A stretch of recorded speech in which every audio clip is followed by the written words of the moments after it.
Shalom, bola-bola Inyo Manis dan semua kawan-kawan dari keluarga Iman Rasuli. Pada pertemuan malam hari ini, kita masuk seri Duat Apologet Jimmy Jeffrey Gracia Pilo yang ke-25. Tema malam hari ini, kita membahas tentang paralelisasi ajaran Hindu dalam Kristen dan Islam. Ini untuk jawaban dan sekaligus bantahan terhadap postingannya Menahem Ali yang mengaitkan ajaran Kristen tentang Kristus itu mirip dengan Krishna, Tritunggal dalam iman Kristen, Allah satu dengan firman-Nya dan dengan hayat-Nya, disamakan dengan Trimurti dalam Hindu.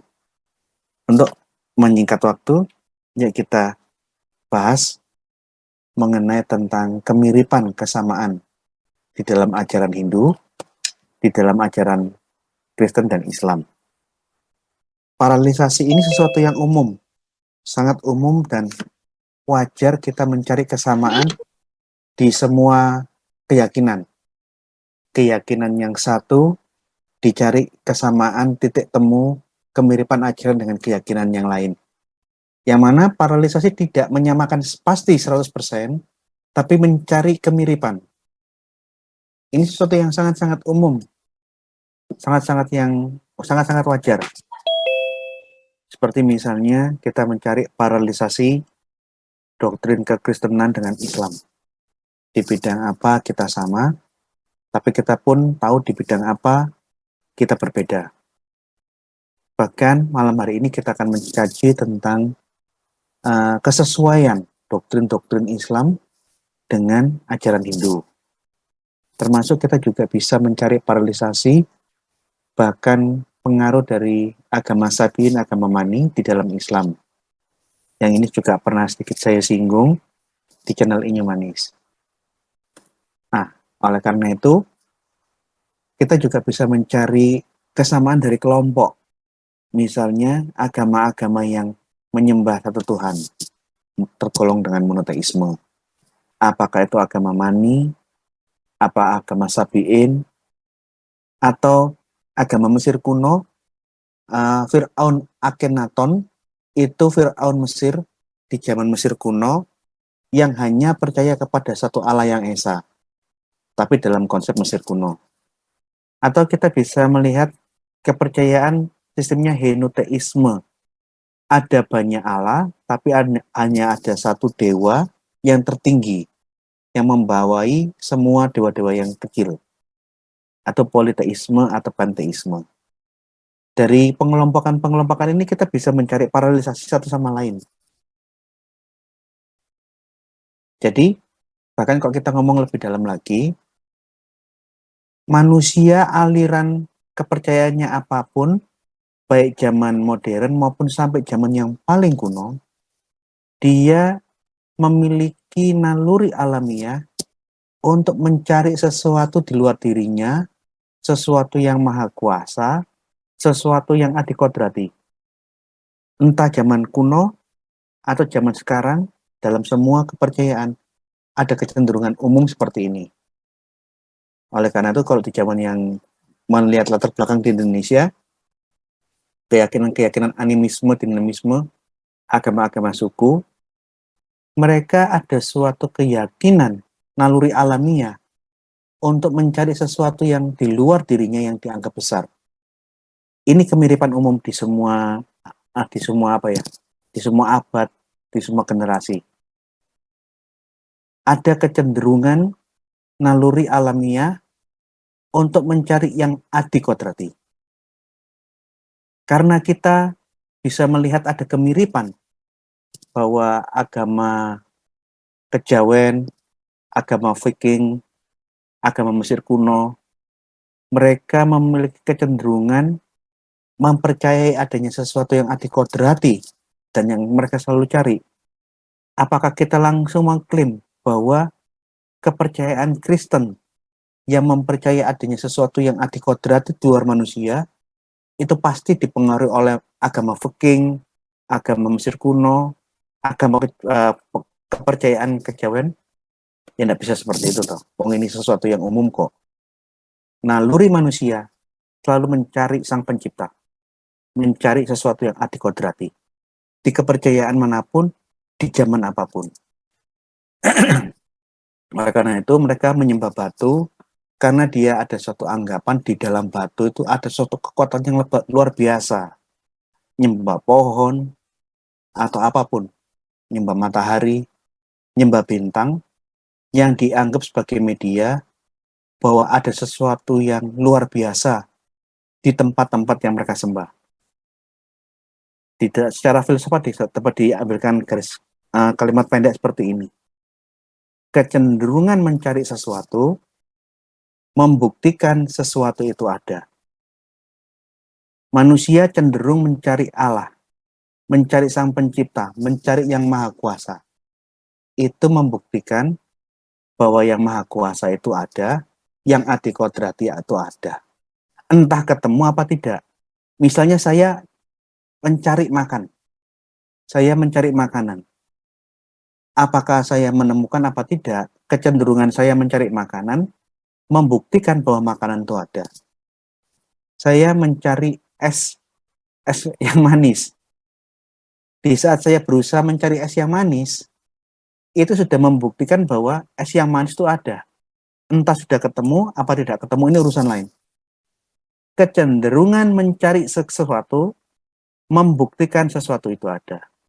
Oleh karena itu tadi dalam pengantar saya tunjukkan, ada kecenderungan umum. Manusia dalam budaya apapun, di zaman apapun modern atau paling kuno, memiliki kecenderungan naluri mencari sesuatu yang adikodrati di luar dirinya.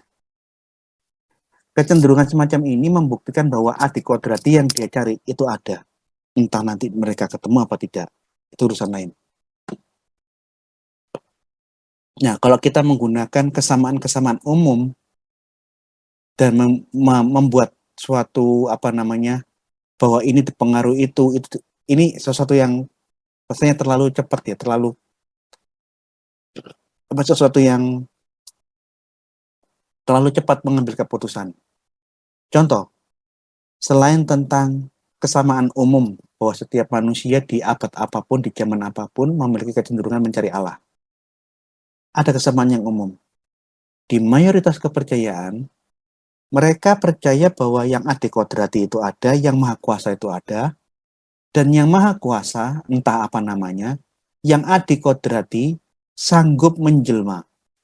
Mereka bisa datang, berkomunikasi, dan berinteraksi dengan manusia. Ini ada di ajaran agama Mesir kuno, agama Hindu, agama-agama pagan Eropa, apakah di zaman Yunani kuno, Helenisme, kepercayaannya bangsa Viking, bangsa Vandal, bangsa Goth, sesuatu yang adikodrati menurut pandangan mereka, itu bisa menjelma, bisa berinteraksi, bisa berkomunikasi dengan dunia manusia di dalam kepercayaan mereka. Ini sesuatu yang umum. Akan menjadi aneh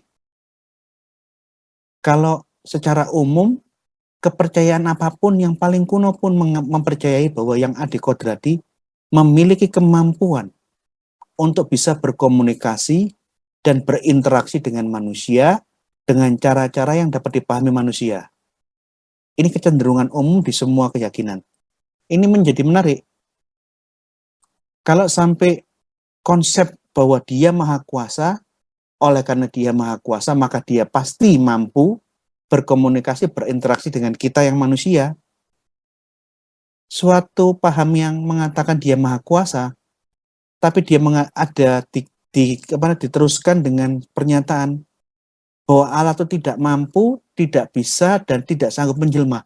Ini agama freak religion, keyakinan yang aneh. Karena premis yang awal dinegasikan, ditolak oleh premis yang berikutnya. Maka semua kepercayaan-kepercayaan umum itu masih logis. Karena dia punya prinsip yang maha kuasa. Premis kedua, karena dia maha kuasa, dia bisa menjelma, berkomunikasi, berinteraksi dengan manusia yang derajatnya lebih rendah. Tapi ini aneh. Ada banyak kepercayaan-kepercayaan palsu, kepercayaan-kepercayaan yang ganjil. Mereka mengawali premisnya bahwa Allah itu maha kuasa, Tapi kemudian dia memberikan pernyataan bahwa Allah yang Maha Kuasa yang mereka percaya tidak mampu menjelma, tidak bisa menjelma dan tidak sanggup menjelma. Ini kepercayaan freak religion ini banyak menjangkiti sebagian polemikus Muslim. Ini saya lihat di dalam berbagai debat di Facebook, bahwa sebagian polemikus Muslim memiliki kontradiksi di dalam dalilnya. Mempercayai Allah itu Allah Subhanahu wa Ta'ala itu maha kuasa.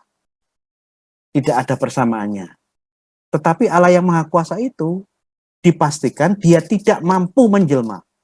Allah Subhanahu wa Ta'ala dipastikan dia tidak bisa dan memiliki ketidaksanggupan untuk menjelma. Dia tidak mampu berkomunikasi dan berinteraksi dengan manusia. Ini freak religion. Ini falasi. Dan saya lihat keyakinan ini banyak sekali di dalam dialog-dialog debat Islam Kristen di Facebook. Pandangan-pandangan bahwa Allah tidak mampu ini banyak bertebaran di kolom polemikus Muslim. Nah, Ali di dalam postingannya yang kita sedang bikin tanggapannya malam hari ini, secara serampangan dia menyamakan Kristus sang firman, sang logos yang menjelma menjadi manusia, disamakan dengan Krishna, jelmaan Dewa Wisnu. Kemudian dia menyamakan Tritunggal dalam ajaran Kristen, bahwa Allah itu satu entitas, satu substansi, satu wujud, Elohim Ehad. Allah yang Esa memiliki firman dan hayat.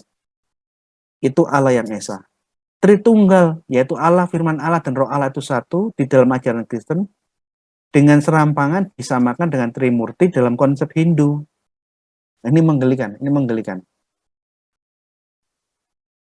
Iman Kristen mempercayai bahwa Allah bisa menurunkan firman-Nya, menusulkan firman-Nya menjadi manusia. Ini iman Kristen. Yang menarik, ajaran yang mirip, paralelnya, Islam meyakini Quran adalah firman yang dinuzulkan Allah menjadi buku. Ini paralelisasinya. Kalau mau digandengkan ke Wisnu, ya tidak mungkin lah. Wisnu menjelma menjadi Krishna. Wisnu itu dewa, bukan firman Allah yang menciptakan alam semesta. Jadi bagaimana bisa menyamakan Wisnu yang bukan Allah yang Esa, bukan firman Allah, dikaitkan dengan Tritunggal, tapi saya tidak akan bahas lebih banyak, karena nanti akan dibahas oleh Pak Jimmy Jeffrey. Jadi yang saya cuma tanggapi sambil lalu, berusaha menyamakan Tritunggal dengan Trimurti, itu sesuatu yang nggak sama. Jadi Kristen tiru hidup dari mana? Malah jangan-jangan saya menduga, jangan-jangan ada ajaran-ajaran Kristen yang ditiru oleh umat Islam. Tapi kalau kita meniru Hindu, yang mana yang kita tiru dari mananya? Tritunggal itu Allah, itu Esa, Allah dengan firman-Nya, dengan hayatnya, itu Allah yang Esa. Ini ajaran Tritunggal, ini monoteisme. Bagaimana dengan Trimurti, tiga dewa yang terpisah? Dewa Brahma berbeda, entitas yang berbeda dengan Dewa Wisnu dan Dewa Siwa. Jadi, dari konsepnya juga nggak sama. Jadi kalau memaksakan menuduh bahwa Tritunggal dipengaruhi ajaran Hindu, itu terlalu tergesa-gesa.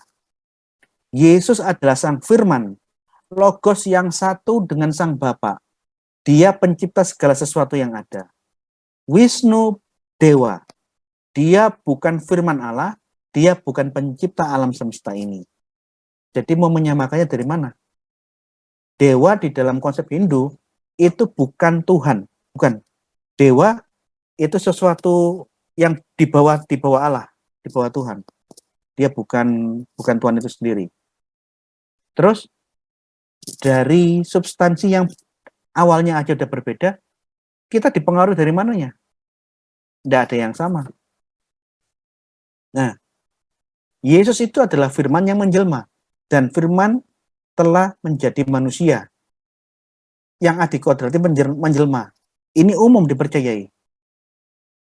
Yang adikodrati sanggup berinteraksi dengan manusia. Ini sama dengan kepercayaan-kepercayaan yang lain, ada kemiripan. Iya, tapi ini sesuatu yang umum. Karena agama Mesir kuno, semua agama-agama di seluruh dunia kuno, memiliki pandangan yang mirip, bahwa sesuatu yang adikodrati di dalam imannya memiliki kemahakuasaan dan kemampuan untuk berkomunikasi, berinteraksi dengan manusia yang derajatnya lebih rendah. Ini sesuatu yang umum. Tidak spesialis menjadi sesuatu yang pasti dipengaruhi oleh Hindu. Oh, enggak. Selain adanya sesuatu yang adikodrati yang dicari oleh manusia manapun, di zaman generasi kapanpun, ada kecenderungan umum naluri manusia di dalam berbagai kepercayaan mempercayai adanya suatu kehidupan di alam lain setelah kematian. Adanya surga dan neraka. Yang baik masuk surga, yang jahat masuk neraka. Konsep-konsep ini sesuatu kepercayaan yang umum. Yang tidak mungkin dituduh bahwa ini pasti dipengaruhi ini. Ya, enggak, ini sesuatu, ada naluri alamiah manusia untuk mempercayai hal-hal yang sama, yang umum ini. Kalau mau cari tentang hubungan, kita jangan mencari sesuatu yang umum. Kalau kita mau lihat satu paralelisasi yang lebih bagus lagi, kalau kita lihat dari persamaan khusus. Contoh, ada persamaan antara Islam dan Hindu. Yang khusus tidak terjadi di semua keyakinan, yaitu jalan menuju ke surga dari Islam itu mirip dengan Hindu. Islam di dalam satu hadis mempunyai suatu keyakinan, untuk menuju surga nanti manusia akan diberi ujian berjalan di sebuah jembatan. Jembatan itu dari satu untai rambut yang dibelah menjadi 7. Ini yang membuat manusia bisa masuk surga apa tidak. Kalau dia di dalam meniti jembatan Shirathul Mustaqim, rambut yang dibelah 7, dia jatuh masuk neraka. Tapi kalau dia mampu berjalan di jembatan dari rambut yang dibelah 7, dia masuk surga. Mengenai Shirathul Mustaqim pun, setahu saya ini menjadi konflik, problematika, perdebatan di internal Islam. Banyak buku membahas, menyetujui dan menguraikan tentang Shirathul Mustaqim, jembatan dari rambut yang dibelah 7. Tapi saya pernah punya pengalaman, dulu waktu di Surabaya, saya di daerah Kalijudan, di dekatnya Universitas Muhammadiyah Surabaya. Di sana ada masjidnya Muhammadiyah. Pada waktu itu hari Jumat, di saat sholat Jumat, khotibnya yang khotbah membahas bahwa hadis tentang Shirathul Mustaqim ke surga itu harus meniti rambut yang dibelah 7. Kalau berhasil masuk surga, kalau enggak masuk neraka. Oleh khotibnya itu di Masjid Muhammadiyah di daerah wilayah Kalijudan itu dituduh sebagai hadis yang palsu, hadis doif. Masuk surga itu enggak perlu jungkir balik akrobat seperti orang-orang sirkus gitu. Akhirnya khotibnya di dalam khotbahnya itu yang saya dengar, saya lagi di seberangnya masjid, saya lagi minum legen sambil mendengarkan khotbahnya khotib. Khotibnya, penceramahnya itu di hari Jumat itu menolak hadis ini. Ini ada pro kontra. Minimal apa yang ditulis tentang Shirathul Mustaqim, jembatan meniti rambut yang dibelah 7 itu bukan ajaran Kristen, bukan ajaran Yahudi, itu bukan ajaran Mesir kuno, bukan ajaran Mani, bukan ajaran Sabiin, bukan ajaran-ajaran Eropa kuno, penyembah-penyembah Eropa pagan, bukan ajaran dari filsafat Yunani kuno, tapi menuju surga melalui jembatan, itu malah ada di dalam agama Hindu. Ini, di dalam Kakawin Bharatayuddha, bab 44 di pasal 18, ini saya kutip di dalam buku saya, itu juga saya ujung-ujungnya saya mengutip dari R.M. Sucipto Wiryo Suprapto, Kakawin Bharatayuddha, penerbit Batara tahun 1968, halaman 61. Kakawin Bharatayuddha itu muncul sekitar abad ke-7 atau mungkin lebih awal sebelum abad ke-7. Di dalam satu syairnya, di saat Prabu Salya itu mati, istrinya Belapati. Belapati itu hendak bunuh diri menyusul sang suaminya yang sudah mati, gugur di medan perang. Pada waktu dia meratapi suaminya dan hendak membunuh diri, dia memberikan syair. Paduka, jemputlah saya di jembatan yang bergoyang-goyang. Di Wat Ogal Agil, jembatan yang menuju ke surga nirwana nanti.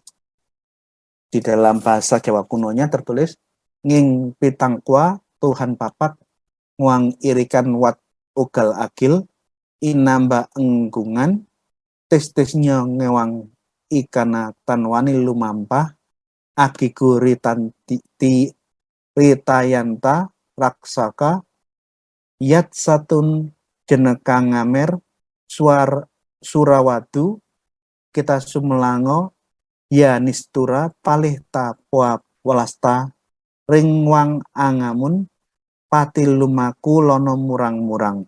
Ini bahasa Jawa kuno, saya nggak tahu artinya apa, saya hanya membaca terjemahannya. Membaca transliterasi tulisannya di dalam buku tadi R.M. Sucipto, terjemahnya seperti ini. Ini syairnya istrinya Prabu Salya sebelum bunuh diri menyusul kematian suaminya. Hanya satu permintaanku, wahai Baginda. Jemputlah aku di Wat Ogal Agil. Jemputlah saya di jembatan yang bergoyang. Apabila aku sudah melewatinya. Itulah yang kutakuti. Oleh karena itu, aku tidak berani dan ngeri untuk melewatinya sendirian tanpa Baginda bersamaku. Meskipun Paduka Prabu Salya suaminya yang mati sejenak sedang bercumbu rayu dengan para bidadari. Wah, jadi andaikan Paduka sedang foreplay atau sedang berjima, sedang mengewek bidadari, saya kurang tahu kira-kira konotasinya sampai ngewek apa enggak, saya nggak tahu.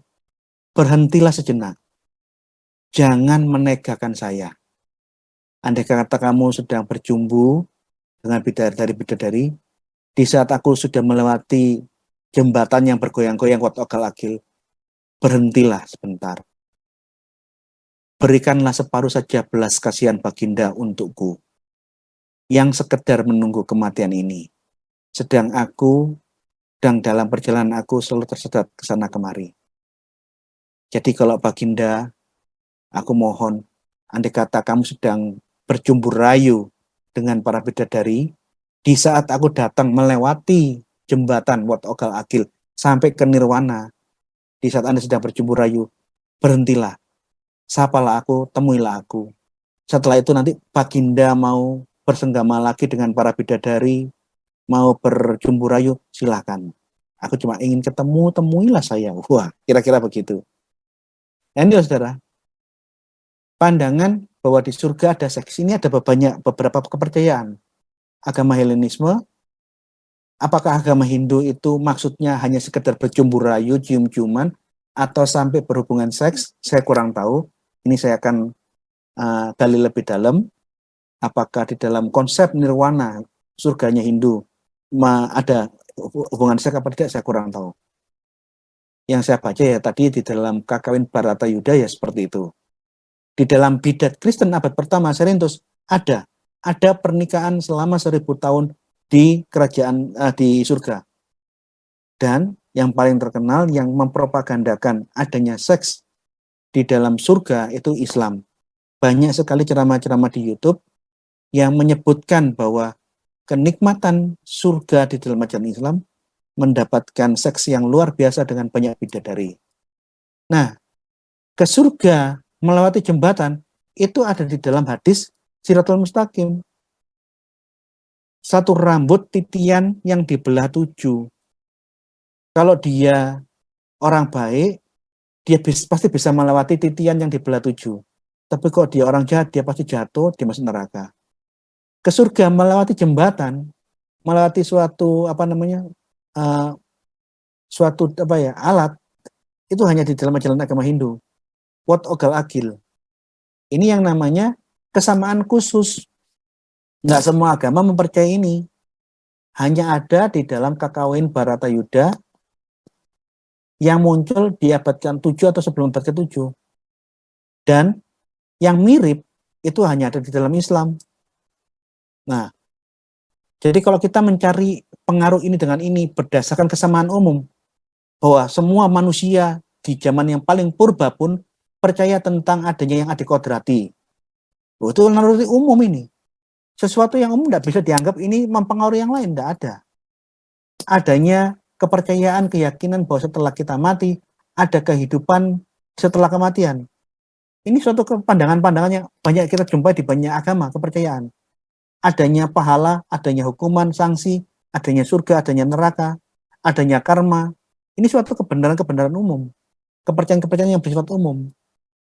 Jadi kalau kita mencari pengaruh dari sesuatu yang bersifat umum, itu nggak terlalu tergesa-gesa. Pengaruh itu bisa kelihatan kalau kita bisa melihat kekhususan yang hanya ada di dalam ajaran ini dan ajaran itu yang sedang dibandingkan. Surga ada cemburayu, apakah cemburayu di dalam kakawin Baratayuda itu sampai diteruskan sampai jima, ngeseks? Saya kurang tahu.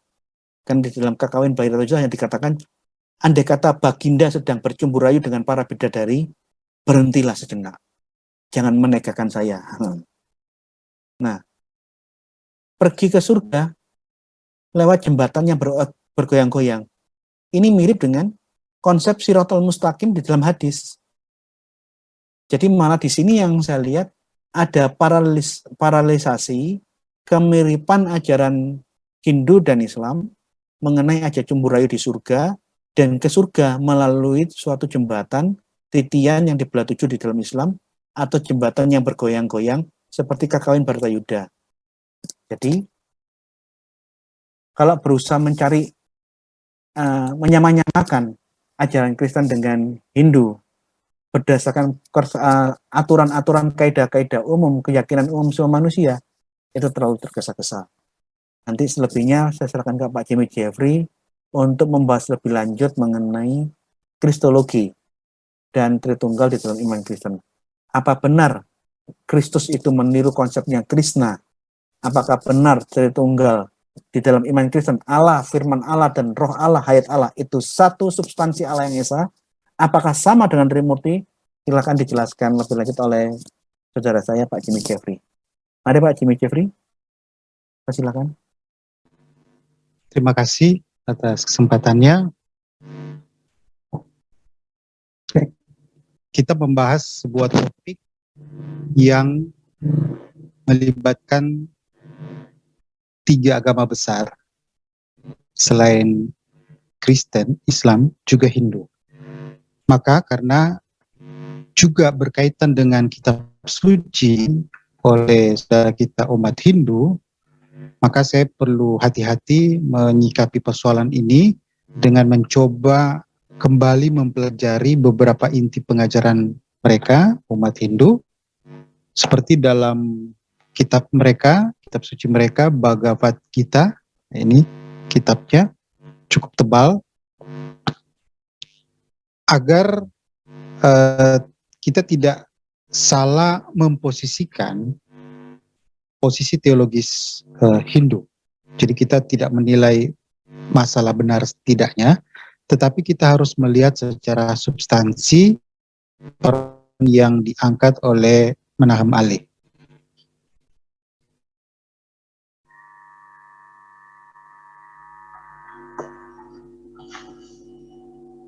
Dalam topik ini berkaitan dengan paralisme atau paralisasi, di dunia skolar dikenal istilah paralelomania.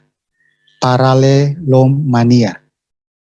Ini sebuah istilah yang dicetuskan oleh seorang scholars yang menggambarkan tentang keinginan banyak scholars yang mencoba mencari paralelitas, khususnya antara kekristenan dengan ajaran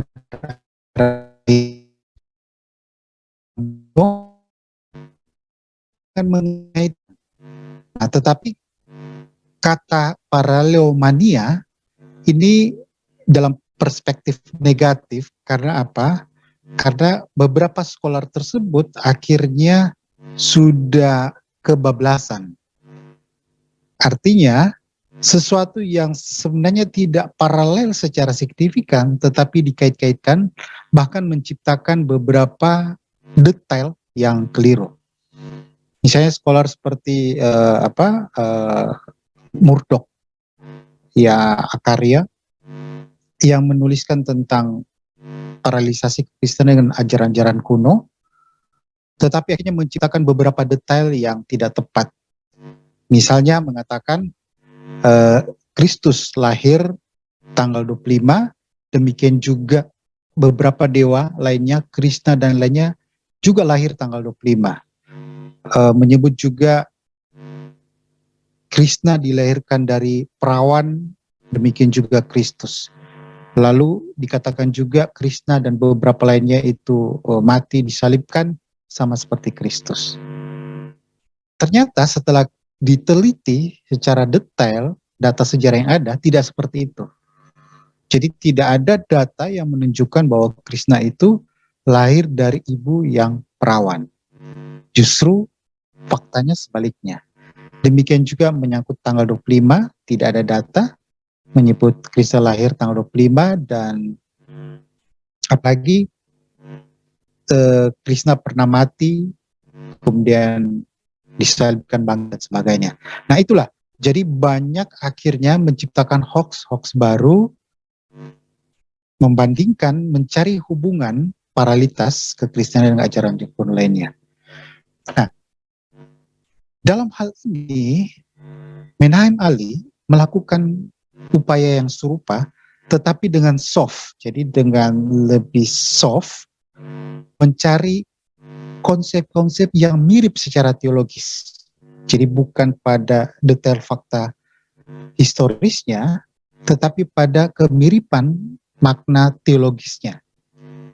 Yaitu berkaitan dengan Trimurti, yang dianggap ada kaitan dengan Trinitas, juga tentang Krishna dan Kristus, khususnya berkaitan konsep inkarnasi. Nah, bisa dikatakan tuduhan Menahem Ali dengan mengajarkan bahwa Trinitas memiliki kaitan dengan Trimurti. Nah, karena Hindu lebih tua dari Kristenan, secara implisit dia menyatakan bahwa Trinitas itu berada pengaruh dari Trimurti. Karena di situ ya 3 dewa. Demikian juga dalam Trinitas ada 3 pribadi yang dikenal sebagai Allah. Nah, kemudian Ali juga mengambil poin tentang inkarnasi, khususnya dalam teks Bhagavad Gita pada pasal 4 ayat 7, yang dikatakan mirip dengan konsep inkarnasi dalam kekristenan. Dan ini sekali lagi di pesan implisit bahwa kekristenan sudah dipengaruhi oleh Hindu, karena Bhagavad Gita bagi Ali dianggap sudah eksis sebelum adanya Alkitab. Namun sebelum kita menjawab detail apa poin-poin dari Ali, kita harus paham dulu pengajaran dari Hindu, saudara-saudara kita Hindu. Saya coba membaca dari sumber mereka langsung dari Bhagavad Gita, bahwa Hindu sama dengan kita percaya pada Tuhan yang Maha Esa. Maka mereka sama-sama menerima, mengakui Pancasila. Nah, siapa yang dimaksud dengan Tuhan? Yang dimaksud sini adalah Brahman. Jadi Brahman ini beda dengan Brahma ya. Brahman ini Sang Hyang Widiawasa, adalah Tuhan yang Maha Esa. Tetapi dalam pengertian bahwa Brahman ini sosok yang impersonal, jadi bukan sosok yang pribadi dan sifatnya absolut. Nah, dalam Bhagavad Gita pasal 2 ayat 18 dikatakan, ia yang kekal abadi tak termusnahkan dan tak terukur, kemuliaan keagungan kekuasaannya adalah yang menempati wujud manusia dan wujud makhluk-makhluk lainnya. Jadi dalam pengajaran Hindu, Brahman ini adalah sumber segala sesuatu dan ada. Jadi manusia-manusia pun ada percikan ilahi dari Tuhan Yang Maha Esa atau Brahman. Nah, lalu pengajaran mereka berikutnya, Brahman bermanifestasi dalam diri dikenal dengan 3 dewa atau Trimurti. Jadi manifestasi dari Brahman itu. Nah, menariknya dalam pengajaran Hindu juga dikenal dengan Tridevi atau 3 dewi. Nah, jadi Dewa Brahma memiliki saksi atau pasangan Dewi Saraswati, Dewa Wisnu dikenal juga sang pemelihara, kalau Dewa Brahma sebagai sang pencipta memiliki pasangan Dewi Laksmi, dan Dewa Siwa sang penghancur, the destroyer, punya pasangan Dewi Parwati. Nah, ini memberi warna yang berbeda sebenarnya dengan Trinitas, karena ada pasangan-pasangannya yang juga disebut Dewi, walaupun tidak memiliki kuasa seperti ketiga dewa yang disebut Trimurti itu. Nah, bagaimana ringkasannya? Saya coba mengutip dari buku Kenneth Cooper tentang Hinduism yang meringkaskan tentang pengajaran dari Hindu ini, bahwa sebenarnya Hindu percaya pada satu spirit, satu roh yang ada atau hadir di segala sesuatu di alam semesta ini, lewat hewan, manusia, dan tadi kita sudah katakan itu percikan-percikan ilahi dari sang Tuhan atau Brahman. Nah, lalu kemudian manifestasi yang yang utama itu dalam dewa-dewa seperti Brahma, Wisnu, dan Siwa, dan juga punya dewi-dewi lainnya, dan mereka disembah walaupun tidak sama. Misalnya bagi Hindu, mereka lebih menyembah pada Wisnu maupun Siwa. Jarang ada penyembahan kepada Brahma. Jadi ini gambaran umum ketuhanan Hindu. Nah, apa bedanya dengan Trinitas? Nah, kita lihat berbedanya sangat jelas. Karena dalam Trinitas yang diimani oleh kekristenan secara universal, bahwa Trinitas itu adalah 3 pribadi, Bapa, Anak, dan Roh Kudus, satu hakikat sebagai Allah. Nah, kalau Trimurti berkaitan dengan manifestasi Brahman yang impersonal itu. Nah, kemudian dalam Trinitas tidak ada konsep perang sebagai sang penghancur atau sang pelebur atau the destroyer seperti dalam Trimurti Siwa. Ini jelas sekali beda signifikan. Sebaliknya dalam Trimurti tidak ada konsep tentang anak. Dalam Kekristen Yesus dikenal sebagai anak, tetapi dalam Trimurti tidak. Nah, yang signifikan juga perbedaannya, Trimurti memiliki pasangan dan Trinitas tidak mengenal pasangan tersebut. Jadi kalau kita melihat secara konsep menyeluruh, Trinitas dan Trimurti itu berbeda secara signifikan. Nah, ini scholar seperti Nick Norelli meringkaskan dalam buku The Defense of an Essential, A Believer Handbook for Defending the Trinity. Nah, dalam buku ini ada detail informasi yang menarik, yaitu tentang terminologi Trimurti itu sendiri. Nah, beberapa scholar mengatakan bahwa istilah Trimurti itu nanti muncul pada sekitar abad 4 sampai ke 7 Masehi. Jadi formulasi tentang konsep Trimurti itu sendiri nanti ada di abad 47 Senturi. Walaupun ajaran Hindu dianggap telah hadir pada abad-abad sebelumnya. Nah, sehingga beberapa catatan lainnya mengatakan pada abad-abad sebelumnya yang menjadi fokus itu sebenarnya pada Wisnu dan Siva. Jadi dua pasangan sebagai pemelihara dan penghancur. Tetapi kemudian pada abad ke-7 mulai terformalisasi menjadi 3 unsur penting, yaitu yang kemudian disebut Trimurti.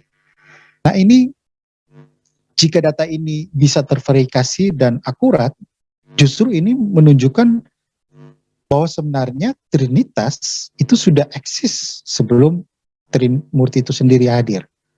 Apalagi dalam data catatan sejarah, Rasul Thomas ditulis dalam tradisi kekristenan, tradisi gereja, pernah melakukan penginjilan ke India. Bisa jadi justru konsep Trimurti itu berkembang dari adanya konsep Trinitas. Nah, ini kita akan verifikasi lebih lanjut pada kesempatan berikutnya. Nah, yang jelas di sini kalau dibandingkan, justru konsep Trimurti itu dalam Kekristenan itu ibarat konsep modalistik, polytheism. Bukan seperti konsep Trinitas. Jadi itu kesamaan pada the false Trinity atau bidat-bidat Kristen. Saya kira dari sinilah kita sudah lihat perbedaannya. Nah, kita feedback sekarang ke Trinitas dalam Quran. Jadi ini ada 3 domain kekristenan, Hindu dan Islam.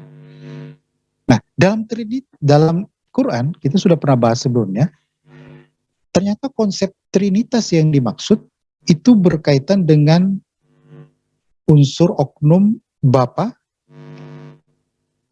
Anak, dan Ibu atau Maria.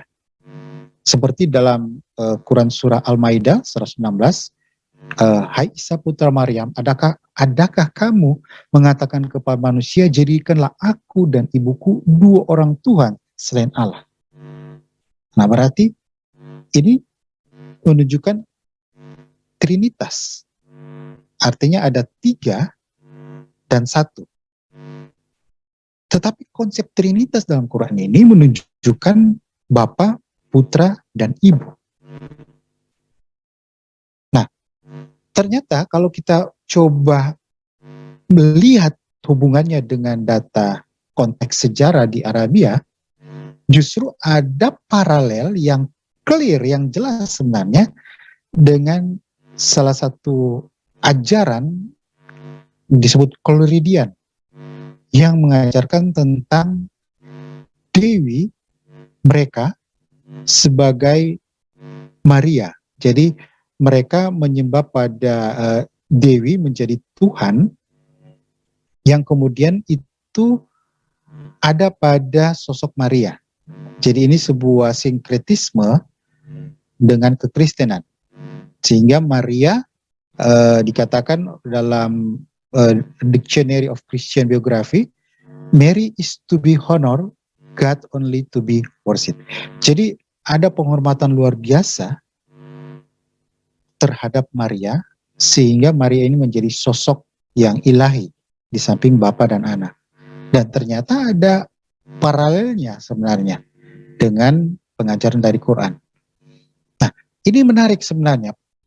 Kalau kita coba kaitkan Trinitas dengan Trimurti, dari aspek sejarahnya, kita akan sulit menemukan data sejarah yang mendukung adanya kontak kekristen awal, para rasul, termasuk Bapak Gereja, dengan pengajaran Hindu yang di India itu. Apakah ada data-data tentang bagaimana umat Hindu menyebarkan ajarannya atau eksis di seputaran Israel? Hampir gak ada datanya. Jadi tidak ada kontak dari konteks sejarahnya. Nah, berbeda dengan pengajaran tadi konsep Trinitas dalam Quran. Dalam konteks sejarahnya ada kontak, artinya berada dalam lingkungan yang sama di Arabia, yaitu Bidat Koleridian, sehingga dimungkinkan adanya kontak. Jadi kalau kita mencoba buat paralelisasi, kita harus lihat konteks sejarahnya. Memungkinkan tidak ada kontak dengan paham-paham atau ajaran-ajaran lainnya. Jadi saya kira Ali yang mencoba mengangkat paralel tersebut, lalu mencoba memberi kesan bahwa Trinitas itu dipengaruhi oleh Trimurti. Sekarang giliran Ari untuk bisa mempertanggungjawabkan secara akademis kaitan antara konsep Trinitas dalam Quran dengan Koleridian. Karena apa yang dikritik dalam Quran itu bukan ajaran kekristenan, bukan yang diputuskan dalam konsili tentang formulasi Trinitas, konsili-konsili oikumene, terutama 4 konsili oikumene yang pertama. Oke, sekarang kita masuk inkarnasi, konsep inkarnasi. Pasal 47 yang menyebutkan tentang, dalam bahasa Inggrisnya terjemahnya, whenever there is a decline in Rakshanish and an increase in Ariksonish of Arjun, at that time I manifest myself on earth. Nah, sebagai informasi, Bhagavad Gita ini ditulis dalam buku Mahabharata, jadi bagian dari kitab Mahabharata. Bhagavad Gita itu sendiri artinya nyanyian Tuhan, nyanyian ilahi. Nah, jika kita baca mulai dari pasal pertama, kedua, itu sebenarnya menceritakan komunikasi antara Krishna dengan Arjuna. Jadi dalam sejarahnya, latar belakang Bhagavad Gita ini, yaitu perang Bharatayuddha, perang keluarga Bharata di padang Kurukshetra. Jadi keluarga Pandawa melawan anak-anak Pandu melawan Kurawa. Nah, di situ ada Kurawa, ada Bhisma, ada Dorna, dan termasuk Sengkuni, sang penghasut, melawan Pandawa. Nah, Krishna itu akhirnya berada dalam posisi bersama Pandawa. Jadi waktu utusan Kurawa Pandawa menemui Krishna, mereka meminta dukungan, dan Krishna memilih bersama Pandawa. Dan pada saat dia menjelaskan kata-kata dalam Bhagavad Gita, itu pada saat Arjuna yang lagi stres, pada saat dia pergi ke garis depan, melihat di depannya itu banyak saudara-saudaranya. Nah, setelah itu mulai Krishna tulis dalam Bhagavad Gita. Nah, yang menjadi poin kita itu dalam ayat 7. Dikatakan, oh Arjuna, pada saat saya memanifestasikan diri saya ke bumi. Jadi kata manifestasi itu dimaknai inkarnasi, menjadi manusia, menjelma. Dan ini dianggap paralel dengan apa yang diajarkan oleh kekristenan menurut Ali. Nah, sayangnya Ali tidak memaparkan secara lebih jelas apa yang dimaksud dengan penjelmaan itu, seperti apa dan bagaimana. Dalam kekristenan jelas bahwa penjelmaan itu, inkarnasi itu, Logos, sang firman yang menjadi manusia.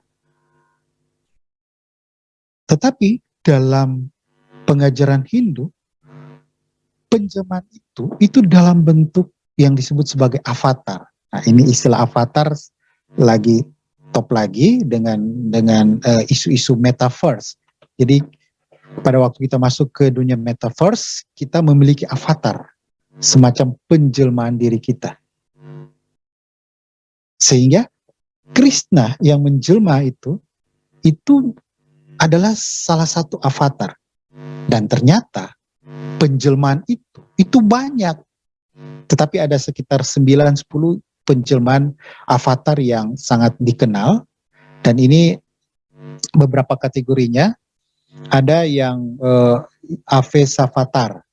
Ini ketika Tuhan memanifestasikan kekuasaan yang khusus pada jiwa seseorang dan bertindak melalui dia. Nah, ini contohnya Buddha. Jadi Buddha ini bagi Hindu, Buddha adalah salah satu avatar. Lalu ada avatar lainnya, ini ada berapa kategori. Nah, kategori yang keempat ini disebut Paravasta Avatar. When God manifests all his divine powers in his personal divine form. Contohnya Krishna, Sri Krishna dan Sri Rama. Lalu ada beberapa contoh avatar lainnya. Nah, yang terjadi sebenarnya avatar ini muncul berulang-ulang. Nah, ingat konsep waktu dalam pengajaran Hindu itu dia sifatnya cycle. Jadi berputar kembali. Beda dengan kekristenan dan saya kira juga Islam, yaitu linear. Sejak penciptaan terus berjalan sampai terus pada akhirnya yang tak terhingga. Tetapi dalam konsep Hindu itu dia cycle, jadi dia kembali berputar. Nah, avatar inilah yang berganti-ganti. Jadi pada waktu datang sebagai Krishna, dia bisa balik lagi berikut sebagai Rama, kemudian dia muncul lagi. Nah, sehingga sebenarnya lebih tepat mereka menggunakan istilah reinkarnasi. Jadi inkarnasi yang berulang-ulang. Kita ambil teksnya, itu dalam Bhagavad Gita 4 ayat 8. Aku datang menjelma dari masa ke masa. Jadi penjemahan itu berulang-ulang. Nah, sekarang bagaimana bedanya? Bedanya, ini salah satu tulisan yang sangat komprehensif ditulis oleh Karl M.C. Knapp, Christ and Krishna, a soteriological comparison between the incarnation of Christ and the Krishna Avatara. Nah, dikatakan dalam in Christian theology, Christ incarnation was once and for all. Jadi inkarnasi Kristus hanya sekali dan untuk semuanya dan untuk selama-lamanya. Tetapi dalam Hindu itu terjadi berulang-ulang. Ini katakan Wisnu kemudian menjelma menjadi Krishna, dia akan turun menjelma berkali-kali sesuai dengan apa yang mereka buktikan. Jadi jelas sekali ini berbeda dengan pengajaran kekristenan tentang logos yang menjadi manusia itu. Hanya sekali. Kemudian perbedaan lainnya, pada waktu Kristus logos itu berinkarnasi, dia mengosongkan dirinya atau istilahnya kenosis. Jadi dalam pengertian dia membatasi dirinya.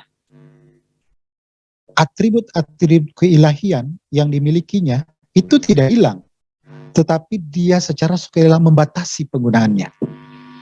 Nah, dan itu dia lakukan sampai dia mati. Ada pengorbanan dalam inkarnasi itu. Tetapi Hindu, Krishna, tentang pengorbanan. Jadi sekali lagi berbeda konsep inkarnasi antara Kristen dan Hindu. Ali hanya mengambil satu teks kata saja inkarnasi, menjelma, tanpa mengabaikan konsep yang signifikan itu. Nah, ini justru menunjukkan Ali punya tendensi untuk mencoba membenturkan pengajaran Hindu dan kekristenan. Dianggap ini saling mempengaruhi dan sebagainya. Saya kira ini cara yang tidak sehat, tidak fair. Ali tidak secara utuh menjelaskan apa adanya tentang konsep inkarnasi itu, yang ternyata sangat berbeda secara signifikan. Nah, apakah inkarnasi kekristenan itu connect dengan Hindu pada waktu abad-abad pertama, apa yang telah ditulis dalam Injil Yohanes? Saya kira tidak, karena memang tidak ada kontak. Tetapi yang terjadi justru konsep inkarnasi itu lahir dari rahim Yudaisme, lahir dari masa Perjanjian Lama. Bahkan pengajaran seperti dalam Qumran, komunitas Qumran sudah mengenal tentang anak yang mati, Son of Most High.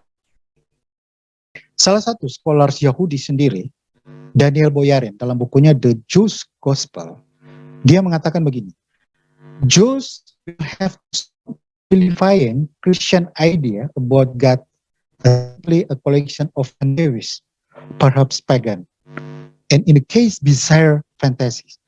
Jadi dia katakan orang Yahudi stop untuk menghina, mencemooh ide tentang Kristenan. Karena itu bukan konsep paganisme. Boyarin tegaskan, God in a human body indeed. Recognizing this idea as deeply rooted in the ancient conceptions. Jadi ini sebenarnya konsep tentang inkarnasi ini sudah mengakar dalam Yudaisme sendiri. Dan ini kita bisa uraikan lebih lanjut. Jadi sebenarnya itu bukan hal asing. Nah, misalnya contoh tentang the two power in heaven. Itu adalah pengajaran dalam kitab Daniel. Daniel 7 ayat 14. Dan orang Yahudi awal itu banyak yang mempercayai hal itu. Bahwa ada dua kuasa di surga. Dan apakah Tuhan punya Tuhan yang lain yang memiliki kuasa yang sama? Kecuali memang Tuhan itu memiliki kejamakan. Tetapi oleh Yahudi Rabbinik itu kemudian dijudge sebagai meme atau heresi. Jadi sebenarnya akar tentang konsep inkarnasi itu punya akar yang jelas dalam Yudaisme. Seperti juga tentang konsep anak Allah, anak Tuhan, the Son of God, yang dulunya dianggap kekristenan ini mengambil dari paganisme, dari ajaran-ajaran Roman, seperti Hercules. Hercules itu anak Zeus yang melakukan hubungan seks dengan manusia, lahirlah Zeus. Jadi manusia setengah dewa. Tetapi setelah adanya penemuan Dead Sea Scroll, bahkan dalam teksnya menebuskan tentang kata the Son of Most High yang memiliki otoritas yang paralel juga dengan Daniel 7:14, justru akhirnya membuyarkan tuduhan bahwa konsep anak Allah itu mengakar dari Helenisme, mengakar dari ajaran-ajaran pagan. Tetapi memang ada dalam Yahudi awal. Nah, menariknya justru Quran mengulangi poin yang sama, yang menolak tentang Tuhan memiliki anak. Tentu dalam konteks biological son. Padahal kekristenan tidak mengajarkan hal seperti itu. Oke, jadi